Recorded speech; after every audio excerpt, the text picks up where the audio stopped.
Mornings, Monterey. Thank you, everybody, for coming today. It's so nice to see so many friends I know and so many new friends I haven't yet made friends with. So raise your hand if you are new, if this is your first time. Awesome. Everybody look around at those people and make sure you welcome them. After the program, we're going to have 30 minutes out in the courtyard, have some more pastries and coffee, and go ahead and meet all the new faces. So Creative Mornings is a place for us to come together and learn a thing or two while we're meeting our creative community. Creative is a very open-ended term, and I think this has just been a wonderful experience for me to meet my community where it's at, and to have, you know, just to support folks like you to come together and meet and learn a thing or two from our wonderful speakers. So my intention with this new iteration of Creative Mornings is for it to be more of a learning space rather than a listen and witnessing space, so more of a collaborative space. And you're going to get a big dose of that with our speaker, who is a wonderful teacher that you're going to hear more about in a minute. Adobe is Creative Mornings' new global partner. Let's hear it for Adobe. So this was announced at Adobe Max conference last month, and this is the first month in which all of the chapters are commanded to announce this new global partnership, because Adobe is supporting the creative economy and just wants to support all of the 243 chapters worldwide to do this work, to bring people together for this cause. This is all volunteer-led organization, and so they need support, and so this group is supporting them. So thank you, Adobe. All right, so a little bit about me. My name is Mike Buffo. I'm a fourth-generation Monterey Sicilian, and what am I going to say about that? The worst kind of Italian. So I'm a storyteller, a visual storyteller. My art is video editing and shooting, and I love lifting the community up and making stories for other people. I like to be the technical foundation for creative folks like you to take the spotlight. So if you're interested in making a movie of any kind, a video, commercials, documentaries, just let me know. We'll talk about that. All right, so we have some sponsors to acknowledge. We have Wolfhead Industries, who are helping us with our cameras. House of 8 Media is my production company, supplying the video editing hours to create this replay. And, of course, Wave Street Studios. Let's all hear for Wave Street Studios. Wave Street is handling the production during the show. They switch the show. Rhett Smith is handling that. Judy is our hostess with the mostest, supplying us with beautiful flower arrangements, pouring coffee with Foster, and they're supplying our delicious coffee in the morning. So we're really grateful for our hosts here at Wave Street Studios and their production. So thank you, Rhett and Judy, and Foster.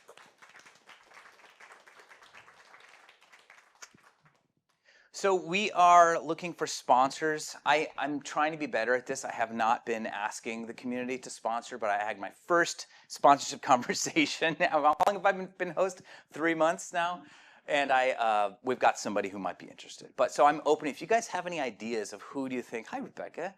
She's back, our host from last week. Welcome. If you have any ideas on people that you think would benefit from having their logo up here, or maybe a short commercial that I could make for them, or if they have their own, we could show it up here and they could be our sponsor and help pay for things like pastries and video editing and an honorarium for the space. It's about $500 to put on each one of these productions. All right. This month's theme is thread. And to speak on thread, we have our speaker, our keynote speaker is Domini Anne. I'm going to introduce Domini Anne because Domini and I go way back when she was a dancer for Bohemian Soul, which was the Carmel documentary that my wife directed in 2018, and I shot it, and Domini was our dancer on the beach, and we recreated an old photograph. And that's when I first learned one word that comes to mind when I think of Domini is presence. When I'm in front of Domini, she's like locked in with me in a way that I don't feel with others. Like she has a very unique presence, and she's done a lot in her career. She's going to tell you a little bit about that. She's going to give she's going to be very generous today with what she has to give and to teach you. But Domini she's like, to me, she's like the popular girl on campus. When I'm around her, I'm just like, wow, you're so cool. Will you come over to my party? So Domini's over, she's coming over to my party, and I'm glad she's here. So let's all welcome Domini Anne. Okay, this is my clicker. Hi, it's good to see you all here. Many of you I know, some will be new friends. A brief bit about me. For those of you who don't know me, and also for those of you who know me, you may know me from many different iterations, possibly from clothing design, possibly from the shows I used to put on the Monterey Peninsula, and also from my teaching movement. So the way that I describe what I do is I help people love being in their bodies, and I build environments for people to move in. And that allowed me to find a unifying thread throughout all of the different tapestries I was weaving. Quarantine happened, 2020, and that day I woke up with a global classroom and began teaching online to students I'd taught around the world for the years before. And clothing turned into editing, and I needed to find a way to still communicate creatively, so I started writing to my students, which developed into a mailing list that I absolutely love to write. Some of you are on it already. The rest of you, I invite you to join, because words are, again, a common thread where we create containers for meaning, and we're able to share them in a organized way with other people we care about. That's enough about me. This is where I am now. And I wanted to ask you, when you hear the word thread, what comes to mind? I'm looking for 1 to 10 word answers. Okay. Colors. Pulling a thread. Needle. Continuation. Pulling different things into a connection. Unraveling. Following. Fiber. And what are we seeing in our minds now? Discovery. Your tapestry? Cloth. Detail. Community. Fashion. Art. Cool. So I would venture to say that for most of you, your most consistent interaction with thread is when it's not working for you. When you have a snag in your sweater and it's like pulling through your arm and it distracts you from what you're doing. Or maybe on your favorite pair of pants and all of a sudden there's a hole and you're hyper aware of the lack of thread. Oh, right, I'm talking with my hands and I have a clicker that will then show you these. Here we go. This was supposed to be behind me the whole time. So we're still talking about this. The threads and the snags and the holes. Go one further. This is an example of a snag. I made that for you because I have a collection of fabric. And you see here, there's this thread. You pull it and it creates this line of tension that goes through. So I described that on your arms.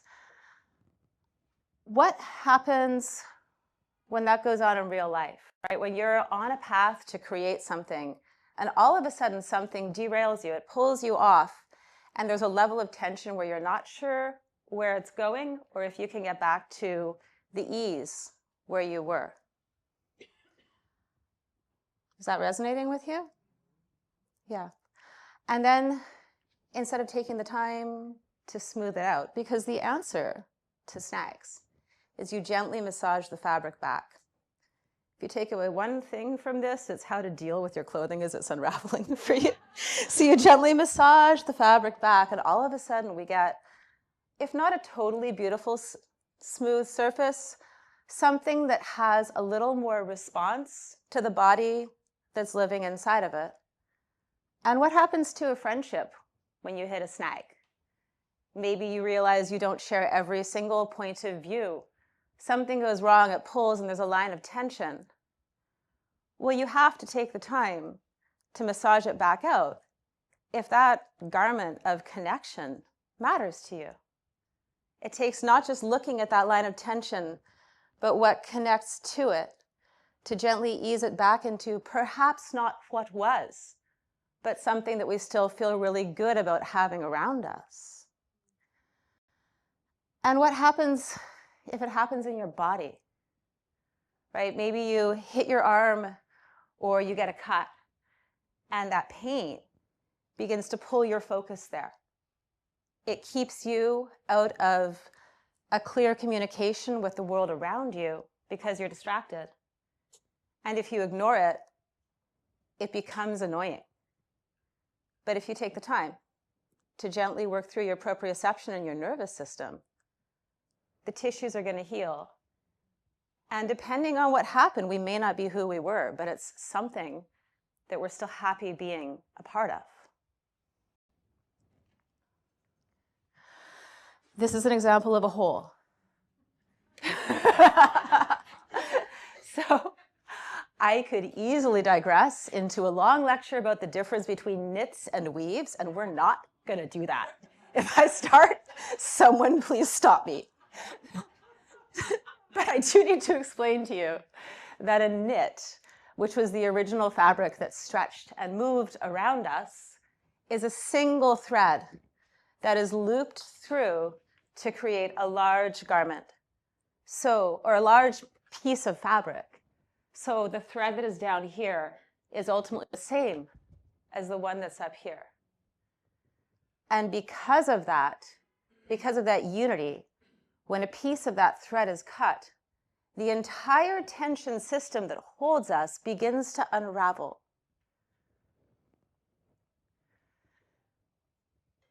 This also applies to other textures like weaves, integrated threads. You think of tapestries.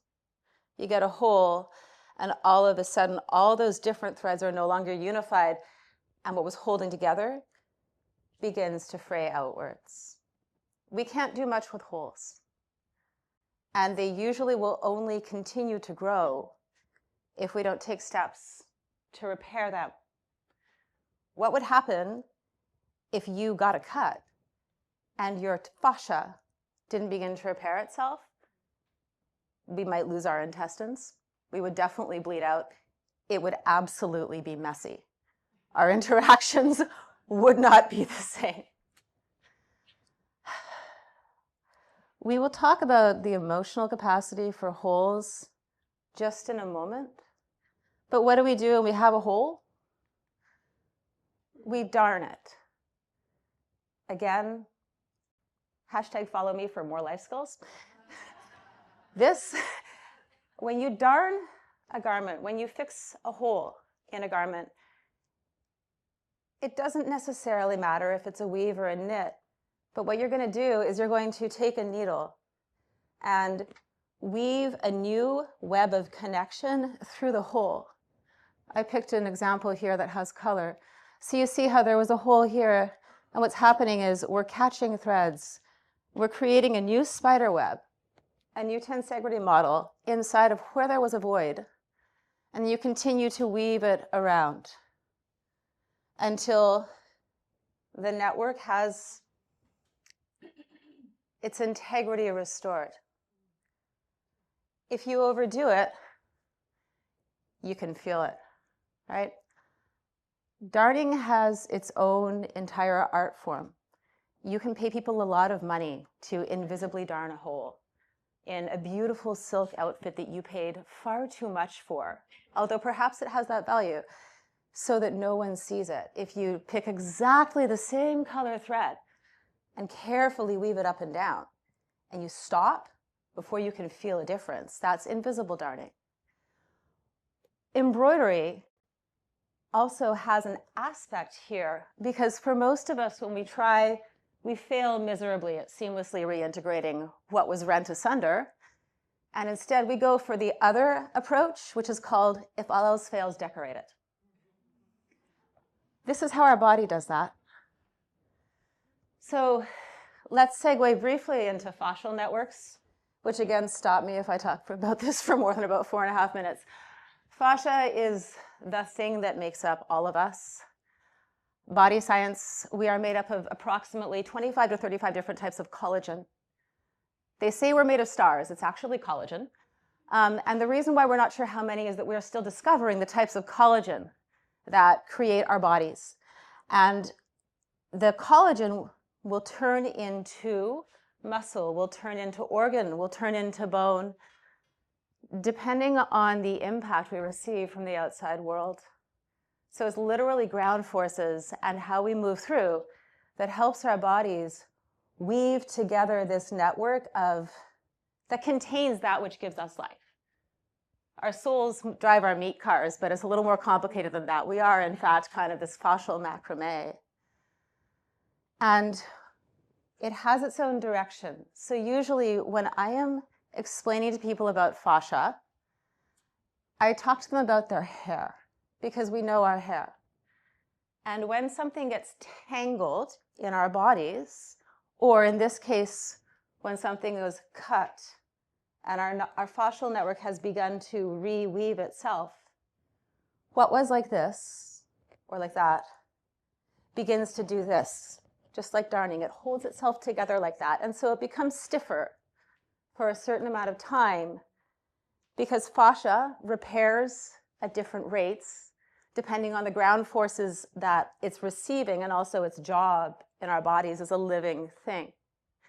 So the fascia closest to our skin holds together more tightly as everything else inside begins to repair. But if we don't do something about the darning that happened on the surface, it will stay that way. You can actually eliminate scars. Again, life skills. Pick up your skin on the side of your forearm, please, or somewhere you can grab it, and just begin to roll it. You can go back and forth like this. Skin rolling is one of the fastest way to release fascial adhesions. So that can be a scar inside your body. Maybe we got a bump, maybe we have a tightness. If you start doing this around the place it's tight, you're going to start to help your body comb out the dreadlock that was in your hair. You with me? So now let's go into our psyches, because we're not that much different than the containers that take us around in this life. So, say you get a hole, say you have a trauma, and we have some options, right? We can start to create complex explanations of why something happened to maintain our illusion of control in this life. That's an essential human skill. Weaving a story out of disparate elements that may or may not have been related, but when we can create a through line, a thread, then we're able to understand maybe why something happened, or why, to feel like we can create change in the future. And that's not a bad thing, so long as we understand that from any entry point, from any thread, we're still entering into this darning spider web. So we have people who create complex explanations around something that happened, or very, very different versions of the same event, but inevitably we're all hitting that same speed bump, and then we're getting through somewhere. And the more we can massage that, the more we can maybe unravel some of that tangled web, the more there's a smooth through line that everyone can feel good about. Another option for trauma is we block it out. We leave the hole. Perhaps we try to find a different garment. And I'm sure you all know how that works out in the end. Inevitably, we're back to this. So that's good for that. Anybody have any thoughts about that? Again, one paragraph or less. Want to share? Yeah, Jennifer. Yeah, I'm thinking about, all the metaphors with the clothing and the fabric, and I'm thinking about the difference between what you described in a patch. And that a lot of times when there's a hole or a rupture, it takes a lot longer, a lot more care and a lot more time and energy to turn something over and carefully repair it than it is to slap the patch on. And that's just what came to my mind when I was thinking about this overlapping stories about what we do with our physical body and our mental, emotional states, that sometimes a patch is necessary in the moment, but patches tend to not always stay on. Band-aids fall off. Also, I struggled with this because sewing has a lot of parallels around putting fabric together. So I tried to stick to threads, but you're totally there. And from there we can get into news narratives and politics and how we're delivered. One simple explanation for something very complicated. But yes. I will also not lecture you on different adhesives that one can use because that's a really fun conversation. Anyone else before we move on? Yeah. Yeah, thinking about what we do when we see holes in other people's clothes. And how it's often not something they can fix right then. I checked my fly 3 times before I came up here. What do you do when you see a hole? If it's somewhere that they wouldn't see, I'll probably let them know. Mm-hmm. And if it's something that's more obvious, like they probably are aware of it. So I don't know if it's necessarily something to share. 100%. I had one sweater that I loved. I took it with me to Moscow. I went to Russia when I was 16, and I picked it up at Value Village. It was already on its last legs, and it got a hole, and I still wore it. It was this gray cashmere sweater that was getting pretty pilled, but I was beyond the point of caring. I wore it with plaid skirts. I wore it to dance class, and the hole kept on growing, and eventually my Russian host mother, I left that family soon after, actually. She threw away my shirt. Some people get really attached, and sometimes they wear that hole as a badge of honor or as a piece of their personality. We don't know what stories people are weaving around the different snags that happens in their garment. And I can promise you that by the time we've hit 30, if we haven't had a few bruises and a few holes and a few snags, like, you need to get out more. We are who we are because of the traumas we receive and how we repair them and the challenges we have and the snags and the threads. This is what turns us into the seasoned, compassionate, hopefully wise beings that are elders. Rebecca. Just thinking, as you're saying, as we get older, we often deal with the holes, the traumas the same way. And if we're not liking the way that we are rethreading or we're repairing them, then it's time to learn new skills to get better at the repair. Because the saying from therapy is like the injury will happen, but the repair does not always happen. Yeah. Also, I see freedom literally as options. If you only have one option, you don't have freedom. The more different means you have of approaching and working with a situation, the more freedom you have, the more agency you have. So, yeah, Bradley. There's a thought that came for me is my attachment to the wholeness. And when I pull out a sweater and a moth has devoured a hole in it, and so I love the sweaters, and I was thinking about your cashmere sweater. It's like, oh, I like it in its whole beautiful form. And then to take that into my psyche, how I also resist the holes or my traumas. And moths are the worst because it's like you open it up and you were secretly robbed in the night.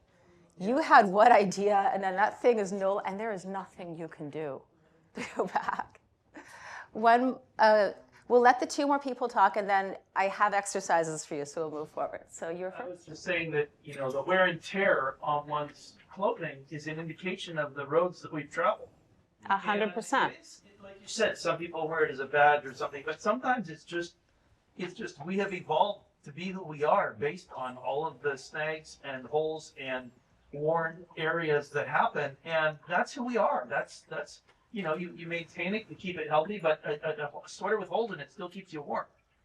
It does. It really depends on if you look at the impact of life as a raw material that is finite, or if these are raw materials you're going to create something else out of, and that's individual choice. I mean, it's all perfect if we choose to look at it that way. And if we choose to look at it as imperfection, it becomes a work in progress. And we can have both. But yes, absolutely. I think how the Italian look at when you get olive oil or wine on your marble, it's the patina, or the Japanese with broken glass, the broken bowls, they mend with gold. It's like it's more beautiful and put back together. I still see you. I'm going to have one other thing to say about that. Etsy does it really well, and any artisan will. The defects that you see in this make it special. We're charging an extra $30 for this outfit, right? One last. Back to the patch idea.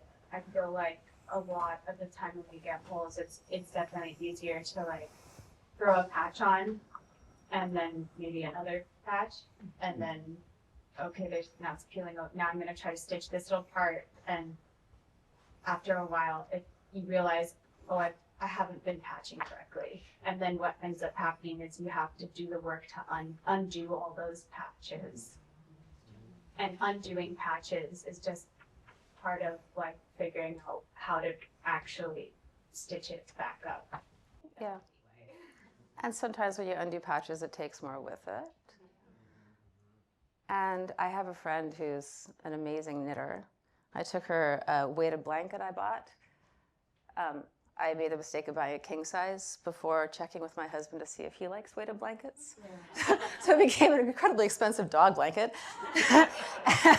Eventually I picked it up off my floor, took it to a laundromat, had it washed, and brought it to her, and she suggested that she could undo the whole thing to re-knit me one in my size.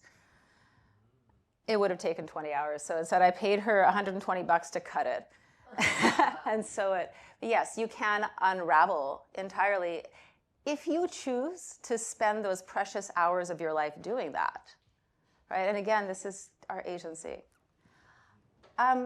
Last week, those of you who are on my mailing list, you actually heard this story.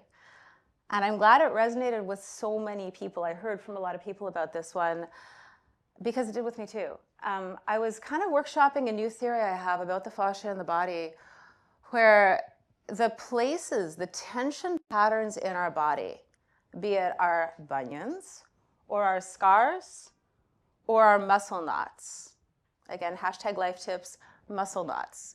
Your muscles are designed to contract at every piece of their length. I can be here and I am contracting, and I can be here and I am contracting, and that's a healthy body that's able to engage. Where's my mic? Of course I wore like a large shirt, right? That's a healthy body that's able to engage fully at any length, at any measure of its potential range of motion. When a muscle is caught in a knot, we call it a knot, it's basically a non-responsive area of our body where the signals that are asking our muscle cells to engage aren't making it through. And so muscles can be locked long or locked short. They can be locked at any range. And what happens is our nervous system begins to send danger signals because it's not making it through, which we interpret as pain. So the answer isn't necessarily just to massage it out. The answer can be to contract more. The answer can be to work with it, to play with the quality of movement in that area. Or you can patch it with various things, or you can choose to ignore it. But either way, that knot is going to influence how you move through the world. So we're going to play with that now.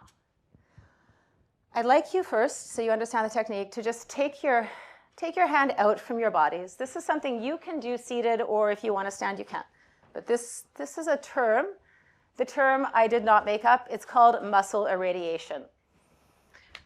Take that as you wish. And anyhow, what it means is that when you contract one area of your body, that tension begins to extend in other places. So I want you just to pull your fingers in. And you feel how your hand, your palm begins to feel that tension? Let the tension follow. Make a fist. At what point do you feel it bleeding up through your forearm? Continue to tense through your forearm, maybe bend your wrist. Do you feel your elbow responding? And if you continue that, at what point do you feel it all the way into your heart?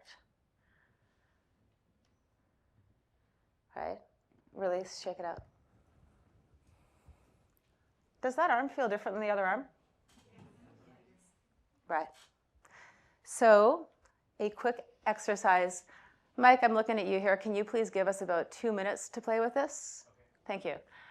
So I'd like you to think of an area in your body right now that feels different, that's talking to you.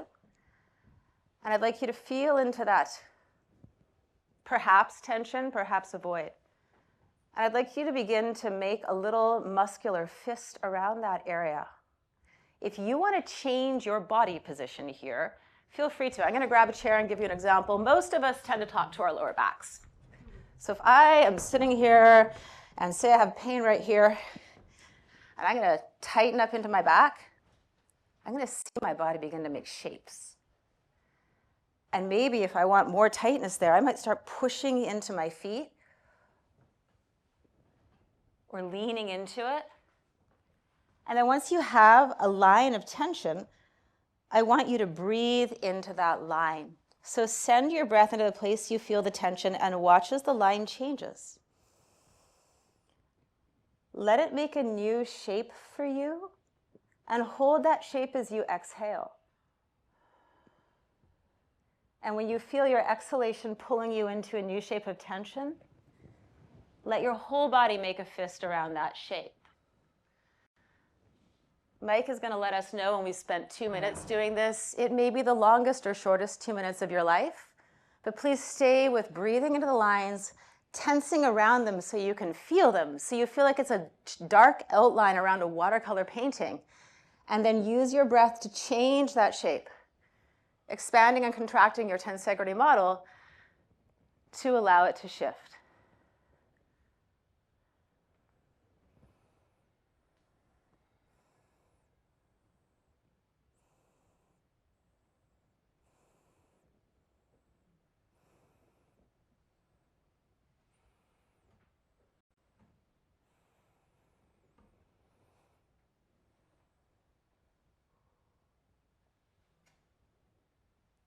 Give me like a 10-second warning so people can come back in.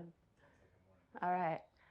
Take 1 or 2 more breaths, and before you release entirely, can you get a clear mental image of what last shape you made and what you were anchored to?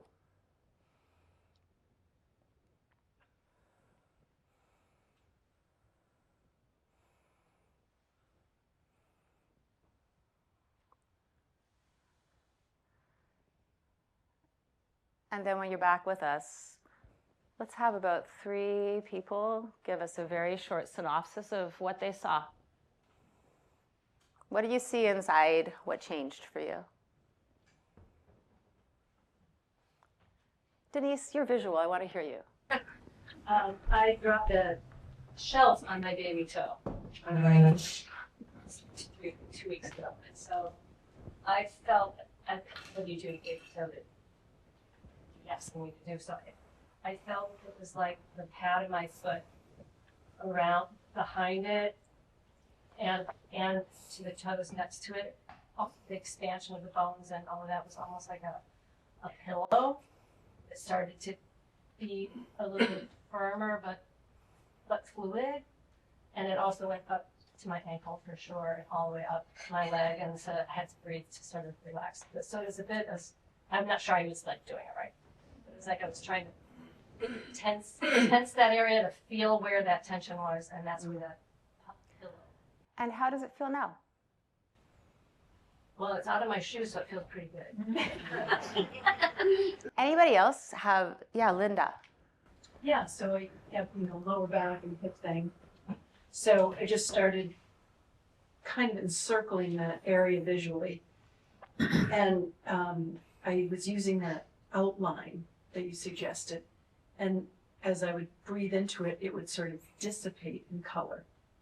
And then the next one would expand. So I felt like by the time I was done, from my shoulder to the top of my hip, it was like a big amoeba. my body just kind of softening. And I loved it, having that sort of dark container dissipate like that. And then you asked where it was tethering to. It felt sort of like my spine.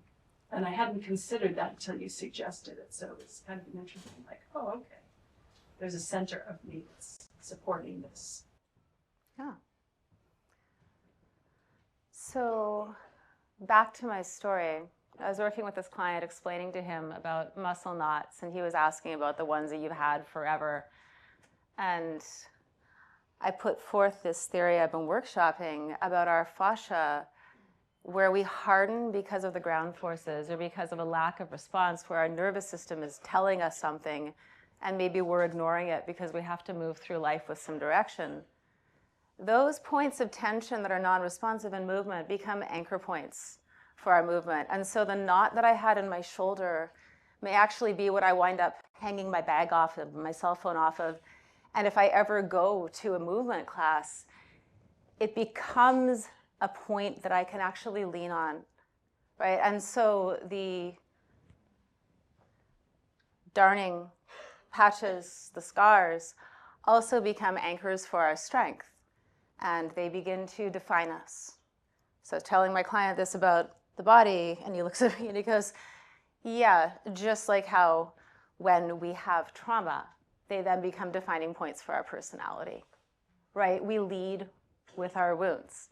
They become a piece of our personalities, and we may become attached.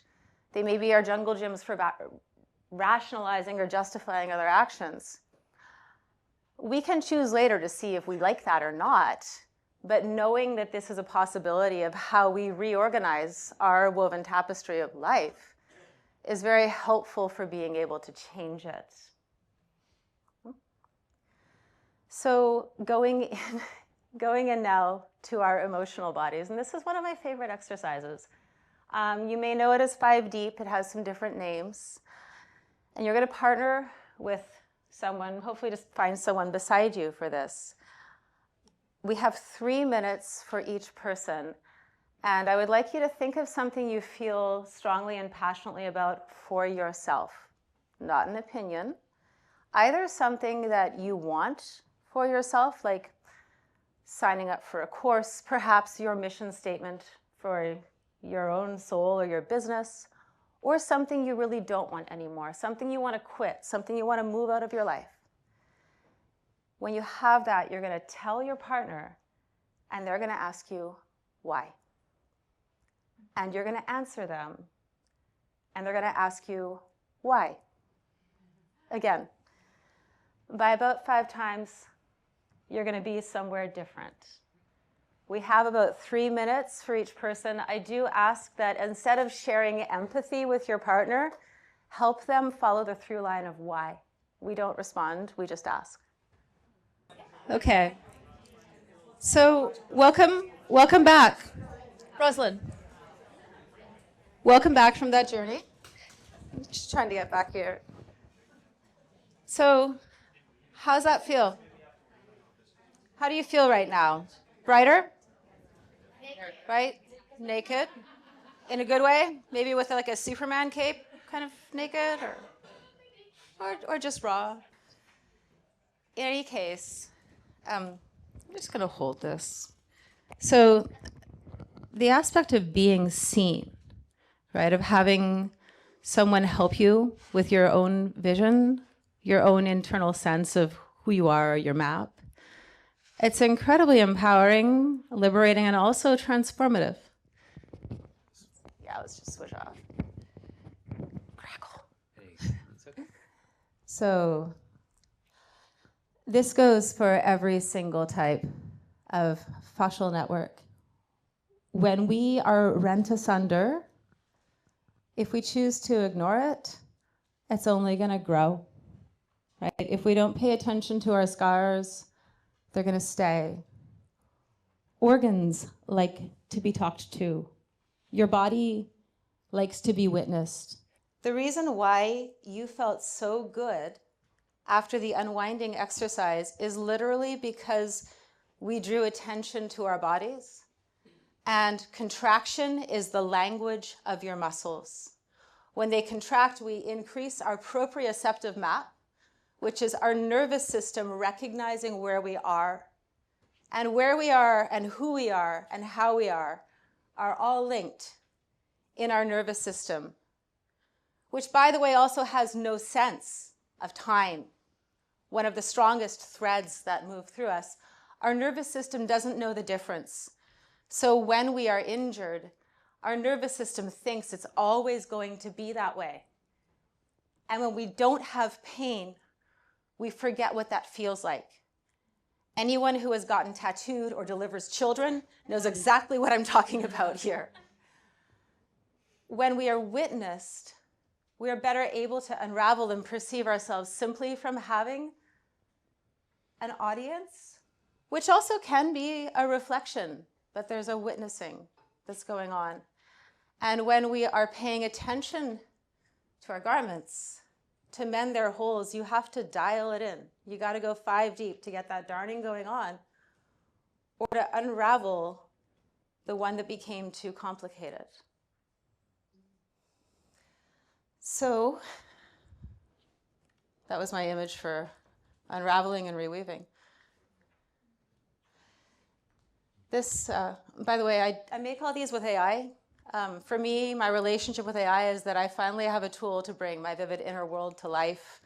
This is literally how I see my students and my clients when they're working with me. We can always take a trauma that happened and reweave a new network and allow that to become a framework for some other rainbow that develops. And because we, within our conscious minds, have a sense of time, we can reweave the framework of our past from a new perspective and allow it to help us grow somewhere new. And we don't have to pretend that something that was rent asunder is somehow the same.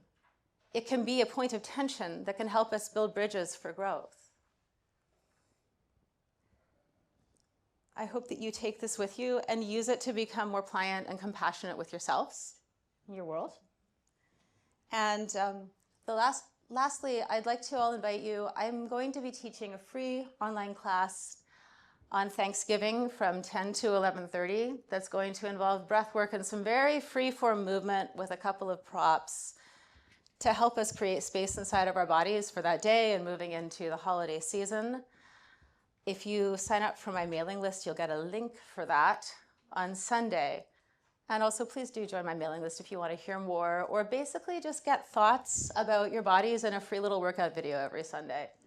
It's where I share more of these things. Thank you.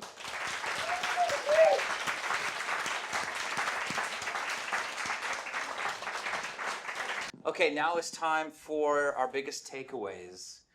So if you're feeling bold and you've got a small voice inside that needs to come out, I'd love to hear from you. We'd all love to hear what your biggest takeaway from today's talk is. And we will add this together with the other big takeaways and release sort of a really cool little promo for Creative Mornings, inspiring the next year's attendance to come out 2025. So how many of you know what the Galileo machine is? Raise your hand. She does some pretty cool videos about that. What is the Galileo? Yeah, so the Galileo is a really incredible vibration device. Our nervous system, actually, its language is vibration. Every contact we have with the outside world is essentially a collision that our nervous system experiences as vibration. It travels through the nervous system, through the spinal cord, and lodges in the cerebellum, which is like a large translating mechanism, your brain stem. It looks like the tree of life, and it's all of your nerves folded like this together. Kind of like that there, but much more organized. And there, all of those vibrations are translated into meaning. And the Galileo is a device where you can calibrate the vibration so the muscles receive it, and you're able to completely transform the body. And it takes out trauma like someone is taking out your recycling. It's incredible. Yeah, pretty awesome. Okay, great. We got the microphone. So raise your hand if you want the mic to share your biggest takeaway. We got one over there. Go ahead, pass it back. And could you stand up, please? Hi, everyone. My name is Mary Ayers, and I've known Domini since last December. She helped me with my plantar fascia. I could not walk, very chronic. Long story short, I could barely walk in there because my nervous system was completely out of whack, and she recognized it right away. And I would not be standing here right now pain-free without that Galileo vibration plate and her expertise and just the incredible miracle worker that she is. I've never met a human in my life as wonderful as she is. And I just want to say thank you. Thank you, Mary. And what I learned from this amazing community and this group and the exercise that we did is that we're all the same.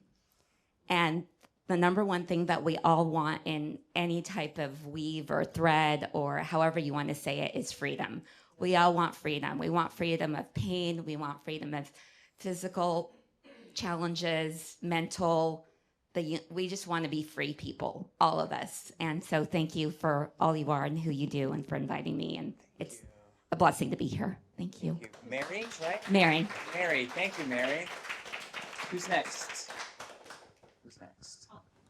Yes, Go. I'm Valiana, and when the sweater came up with the hole, it's like, hey, that's my sweater. But then the mending and the word integrity came up as like weaving new integrity and forgiveness, and it creates something new, and in that new weaving and the new foundation that closes that gap is something that you newly create. So that's what I'm taking away. Thank you. Thank you. This was a really great reminder of the amount of time and practice it takes to actually learn how to mend and to be compassionate to ourselves and to others throughout the process.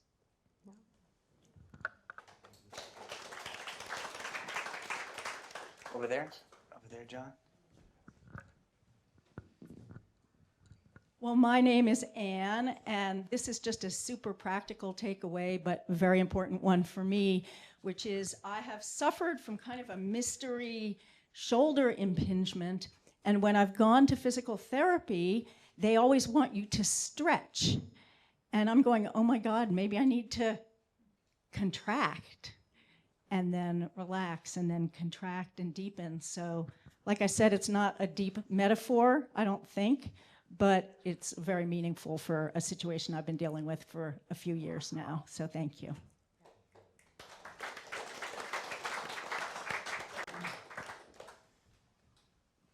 The power of inquiry in the question why and the connection is, if you're persistent with it, the discovery is the falseness of our narratives in some ways.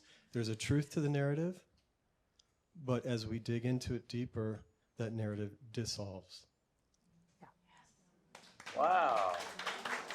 That's so true. First of all, thank you so much for this opportunity to all of you. I'm a multimedia artist, and right now I'm working with thread.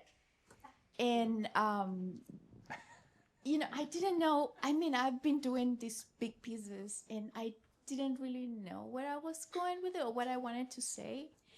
But seeing your AI work and see how you relate thread to trauma and, those things, it kind of gave me a new perspective of what I'm doing, because it's huge pieces made out of knots.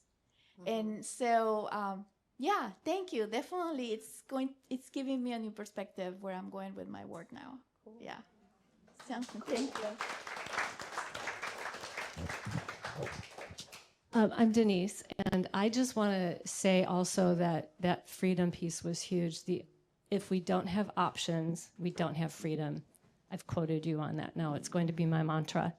But the other thing that I wanted to say is that Domini Anne started working with me 3.5 years ago when I was recovering from a massive surgery, abdominal surgery, that was it impacted it still impacts my whole life. But what she could do when she said, I'm hurting in my gut, and she said, walk for me. And she noticed something on my foot, that I'm not walking right. Then she started working with me on the Galileo. Fast forward 2.5 years, and I have a lot of issues with my right foot. And the podiatrist still doesn't know what you know.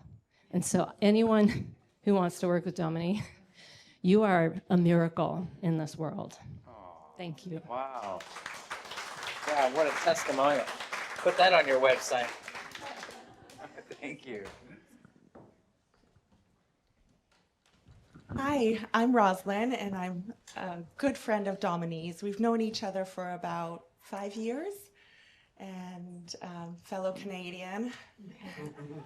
And in the last, I would say, several months, Domini and I have been working together regularly, and this woman is incredibly magical, very empowering, and I wouldn't be here standing if it wasn't for her, really. In an emotional way and physical way, Domini has transformed me. And if anybody is working on any aspect in their life, please see this miracle woman. Really, she is phenomenal. Thank you. Beautiful. Hello, I'm Rebecca. We had our first friend hike 2 weeks ago, and I just want to echo everything everyone else has said of like that just feeling of immediate connection, and that comes from having not only the value of freedom but also being so free in yourself in all of the different ways that you show up physically, emotionally. What I came away with is that phrase that there will always be injury, but we choose to repair. I've had that kind of as my mantra of the way that I've dealt with trauma. But what you showed me today is sometimes we've repaired, we kind of like just let it be. We're like, okay, it's been repaired. But is the opportunity and the permission to go back and actually look at the repair and say, is this the craftsmanship that is going to fully heal? Or is this repair done in a way that's going to create further injury? And of taking the time and space to go back and improve my craftsmanship around some of my own repair so that I don't injure myself going forward. So thank you.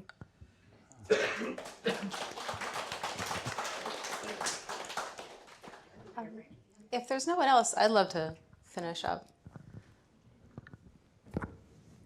We'll have to choose Mike. So I wouldn't have met Rebecca had it not been for Creative Mornings. And I want to give a really big thank you both to Mike and to Wave Street Studios and to the global organization that Creative Mornings is for its ability to help us all create connections and weave new tapestries about our narratives. It's not just the humans you meet here, although that's a lot of it, but it was the brightness and almost the jubilance I had all day after I came last month and met you and heard you talk. And you take that with you and it really changes the connections you're gonna have for about the next at least 72 hours, if not longer. So I welcome that experience for all of you. And thank you very much, Mike and Wave Street Studios and Adobe.